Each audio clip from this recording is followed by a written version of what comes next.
he's been so good. Arnold. Yeah, his name's Arnold, not a football name.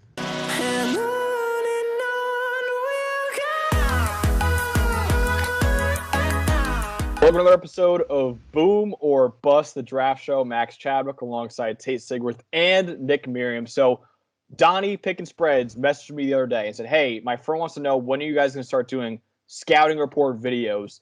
And I said to him, hey, we don't really like to do them unless, the player season is over.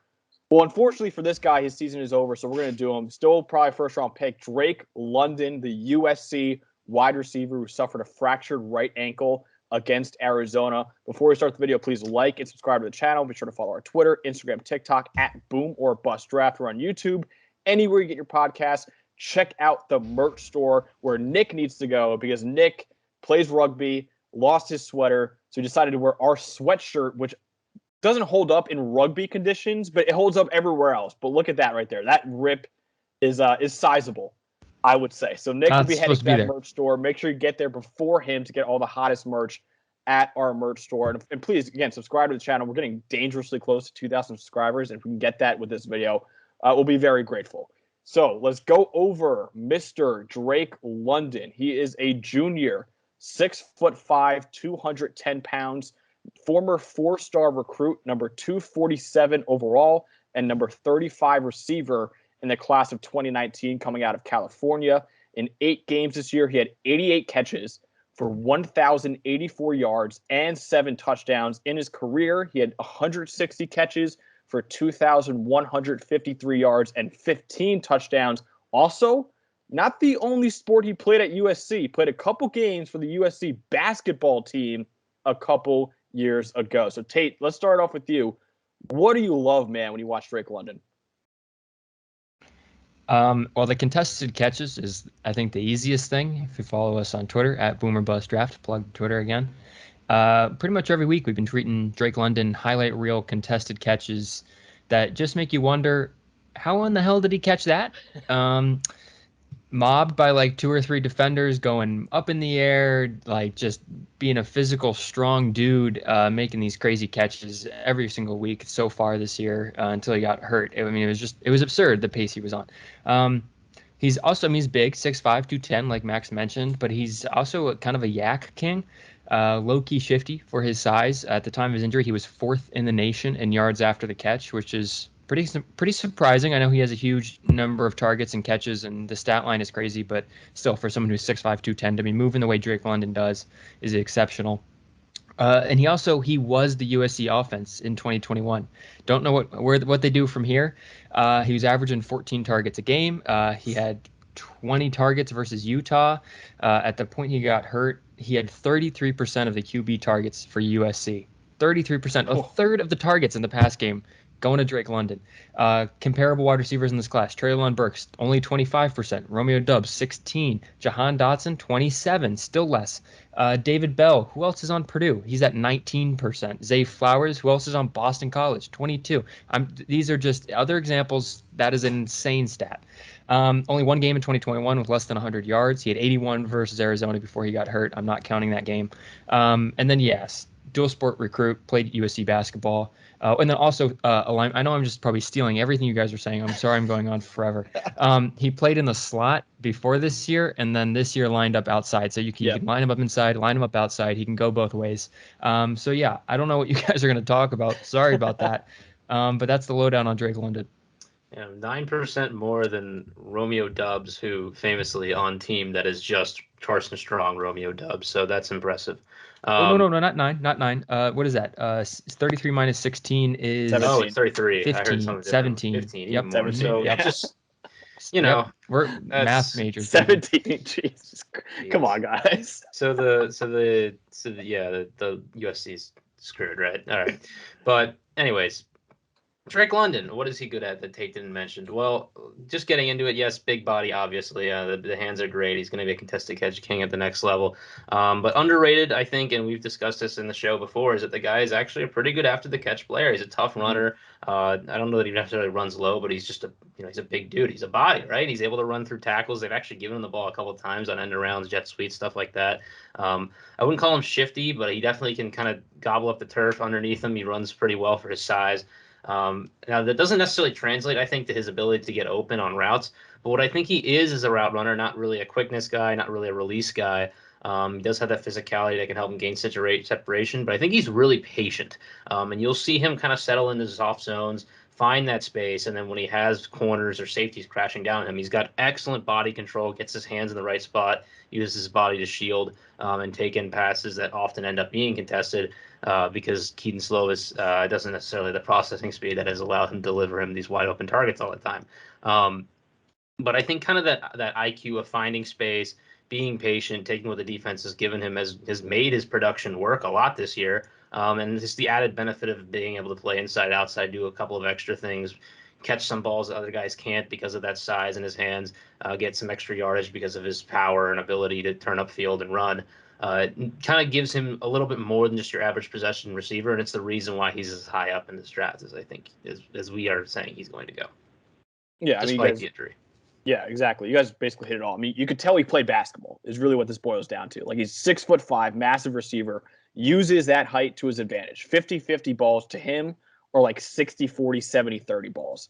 Excellent body control, like Nick said. Hands to haul in the passes with the defender draped all over him. Catch radius, absurd. Tracks the ball really well. Basically, every time you throw it up to him, it's like he's grabbing a rebound. And he did that really, really well, especially this season.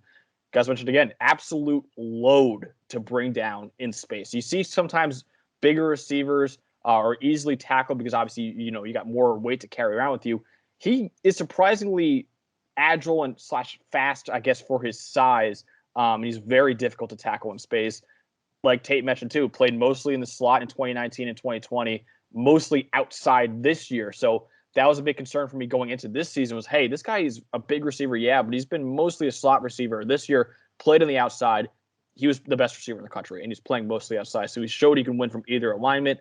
And again, this guy was the USC Trojans offense. Heavily, heavily featured this year. Defenses still could not stop him. I know Tate always says the Devontae Smith stuff, like he was on pace for Devontae Smith numbers. He had 15 targets a game. Like, you knew the ball was going to Drake London, and he was still winning. And I think that says a lot for how dominant he was this year. But Nick, what are the weaknesses that you want to talk about with Drake London? Well, we could talk a lot about the injury, but I'm really not super concerned. I don't think you have a whole lot of instances, especially with young players, where ankle injuries, specifically broken ankles, either hurt a player's career or start them on a downward spiral. I mean, just look at what's happened with Dak. I think Dak, to a degree, has had some issues with the injury. We're seeing that right now. I believe it's like a leg injury, so he's not. Am I correct about that? Is it a leg injury right now that's kind of keeping him out? Maybe it might be the other. Yeah, it's like a calf. It's a calf, yeah. So yeah, like there are longer term issues that have kind of hurt him, which is I think rare, honestly. And I think a lot of people thought he wouldn't have many issues with his injury, but he's still playing excellently despite this, and even looks kind of mobile. So it's not to me that big of a deal, but it's going to probably hurt his draft stock a little bit. Outside of that, he's not going to light you up with speed or quickness or his release or run these intricate routes, beat man coverage with anything other than just being a big body and physical. So that does limit him the next level. I think there have been discussions about how possession receivers don't necessarily make it if they don't have something else at the NFL level that can help them. I think he does. So it's not that big of a worry. But he is what you've seen in college. You're not going to get a whole lot more, I think, out of him. I don't think you're going to be lining him up in the slot a whole lot and running, out routes and hoping that he's going to turn up field and just burst for 80 yards, So that those limitations exist. That being said, what makes him a good receiver is up and beyond other guys who are good at these same things, which is why he is where he is in this draft. All excellent points. I definitely agree that he's probably closer to his ceiling than he is his floor. Is that right? Yeah. Yeah. He doesn't have much more. He's not going to evolve much more beyond than what he is right now. I think that's a great point, Nick. Doesn't have a ton of speed, 6'5". Speed for his size is good, but that clarifier is crucial. He's not, a total just downfield blitzer. Doesn't get a ton of separation, like we mentioned, all those contested catches. That also is because he's not separating a ton. Also a little bit to do with like the whole F it Drake London down there somewhere mentality that the USC offense currently has. But yeah, I think those would be the main things. I think they're all kind of small because I think, like Nick said, he wins in enough ways that it's going to work in the NFL. Did have 8 drops in 2021, but when you're thrown at 120 times, I think we can live with that. And then there is the injury, but I don't know. We could talk about that more if we want to. But yeah, speed, separation. I think he's a good route runner. He brings out some basketball moves and like his, shiftiness in the routes. But yeah, those would be my 2 things. Yeah, so what I had here is like he is more than just a big receiver in terms of after the catchability, but for me, he's very much a big receiver in terms of separation. I don't really think he separates well one-on-one at all. Relies on contested catchability, which it really worked well in college, and it probably will still work in the NFL, but I don't think it'll work nearly as much. And I'm not saying he's J.J. Arcega-Whiteside, where that was literally the only like trump card he had heading into the NFL, but it is concerning. Like that's why, everyone has kind of their own taste in receivers. I personally like receivers that, are shiftier, maybe smaller, better route runners. Drake London I like a lot. Trust me, he's still a first-round pick for me, but I tend to go for the other guys. We'll get into those other guys in a second. Again, decent speed for his size, but it's not like he's a burner. Like he's not like DK Metcalf where you're like, holy crap, this guy's big and this guy can move. Drake London can move well for his size, but he should run in like the low 4.5s, in my opinion. And again, he's capable downfield, but he's used far more in the short game where he can find holes in zone coverage. Like you haven't really seen Drake London go deep downfield a lot. You do see him targeted a lot in the underneath. So that is also a slight concern for me. But Nick, I know you said you weren't really too concerned about his injury. Tate, what do you think about his injury? Like, how does this affect him in terms of his draft stock? I think the stock definitely gets hit a bit. It's not like it's seriously long term. Like you saw, I'm just trying to think of a guy from the last draft, like Trey Smith, like blood clot injuries, like that has a little bit long lasting effect than a fractured ankle, which you can recover from within a certain time frame. I don't know. I think his stock does take a little bit of a hit. Honestly, maybe it opens up the door for Treylon Burks to sneak in ahead of him. Some people already have Treylon Burks way ahead of him, but maybe this pushes the envelope for other people. I don't know. I'm not too concerned about it, but it's definitely something that needs to be looked at and make sure that ankle heals. Give him time, as much time as he needs to heal and adjust to the NFL. Yeah, I mean, I think it hurts his Biletnikoff chances. I'll say that. But otherwise, as a prospect, he should be all right. I think I saw a report where it's like he could be back for pre-draft testing, which is huge for him because I think that 40 time will be really important. That's reasonable. Yeah. Yeah, really important for scouts, and hopefully he's back enough where he could really train for the 40. Because if not, if you can't really get a proper training in for the 40 for him, I wouldn't even run the 40 because if you're gonna put up like a 4.6 or something like that, man, don't even run it. But that 40 time for him especially will be very important for some scouts. So. Nick, let's go to the bottom line. Do you have a comparison for him? Where does he rank for you? What do you think about Drake London overall? Yeah, so I think, he was probably getting around the teens before this injury, and he's probably going to be more in the 20s now, maybe low 20s. I don't know. Team fit. A lot of teams, I think, could use a possession X receiver. I don't think there's been as many in recent drafts. We talk about Cleveland now is going to lose Odell Beckham Jr. Tate mocked, I think, Drake to him earlier. I think that makes a lot of sense. I think the Chargers are probably going to be losing Mike Williams, and that would be a great replacement just to get Drake London in there. It could be an upgrade potentially, actually, I think, but we'll see. Staying in Southern California.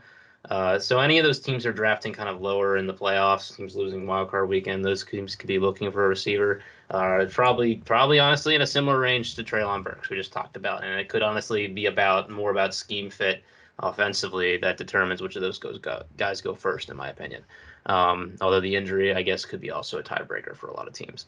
Comp, we were talking about this before. It's difficult because there's not a lot of 6'5" guys, and a lot of them are just bigger in terms of weight. And I honestly, because I think honestly he's going to run more in the 4.6s if he really does train for the 40. He could just be putting on weight this offseason. That could be the plan. It could be to get bigger. So the guy I looked at, a couple of guys we looked at, I think there's one that's very obvious, but this one just a little bit of a throwback name. Vincent Jackson, I think very similar receiver. It was a guy who obviously could win with possession, but also had some downfield ability, could win a little bit after the catch in terms of running with some power, was a big body. And it was a guy who stayed for a long time in the league because of kind of the intricacies of just being patient as a route runner, finding space, smart receiver. And I think Drake London kind of has a similar a vibe about him in terms of that. All right, so Drake London currently is 18 on my big board, wide receiver 3 behind the 2 Buckeye wide receivers. Stays probably around there, maybe up a couple spots, maybe down a couple spots, just depending how the board shakes out. Comp, I'm going Michael Pittman. Big Michael Pittman guy coming out of college. Another USC big wide receiver. I think if you watch them play, it's, obviously the same uniform helps them. You kind of like visualize, is this Drake London? But I think in terms of yak ability, they're very similar in terms of contested catch ability. Drake's probably better, but Michael Pittman's no scrub with that. They're both they can go downfield. They can stretch the field and be a deep play kind of guy, not speedy guy, but deep play kind of guy. But then also you can just throw them wide receiver screens and get a couple yards. They kind of, obviously they're working within the same offensive scheme too. So I'm going with that. Michael Pittman as my comp. And then what else? Oh, team fit. Yeah, I mocked him to the Browns. They do have Donovan Peoples-Jones, who I think the organization is really high on. So maybe they don't do that. One of the teams that Nick didn't mention, the Saints, definitely in the wide receiver shopping list. Who knows what happens with Michael Thomas, out for the year now. But yeah, I would, potentially. Chargers and Saints, I guess, would be the 2 teams that I would mainly highlight as a teams that could be looking at Drake London. But yeah, that's what I got. So this is interesting because there were the 2 names that we were talking about before the video where I was like, man, these are the 2 names we throw out. None of you said them, and I'm not going to say them either. I'll give them at the end. But even with this injury, Drake London, to me, first-round pick. Nick, he is still wide receiver 3 behind Olave and Garrett Wilson, right? Yeah, he's probably 3 for me right now. The Burke's just weird. I don't know. Yeah, it's weird. That one's weird. So I think we all have the 2 Ohio State guys in whatever order above Drake London. But look, still a first-round pick. Drake London showed too much dominance this year, man, to be taken anywhere else. If you really are saying, this ankle injury is going to fall in the second round, you're kidding yourself. This guy, first of all, like you guys mentioned, it's not a severely long-term injury. We really have to be worried about it. It's more all right, this guy's going to be done for the year. There's only a few weeks left in the year already. Probably be back for the combine. It's going to be okay with Drake London. I'm not quite on the wide receiver 1 train. A lot of people are on the wide receiver 1 train with Drake London because not the injury, my concerns with his ability to separate at the next level. And I really do value that in receivers, and 2 Ohio State guys are pretty damn good at it in Chris Olave and Garrett Wilson. So things can change, but right now, wide receiver 3, I got Garrett Wilson number 1, Chris Olave number 2, top 20 to 25 player on my board probably. Pro comp for me, I said a smaller right now, Marquise Colston. 6'5", 210. Drake London is. Colston was 6'5", 230.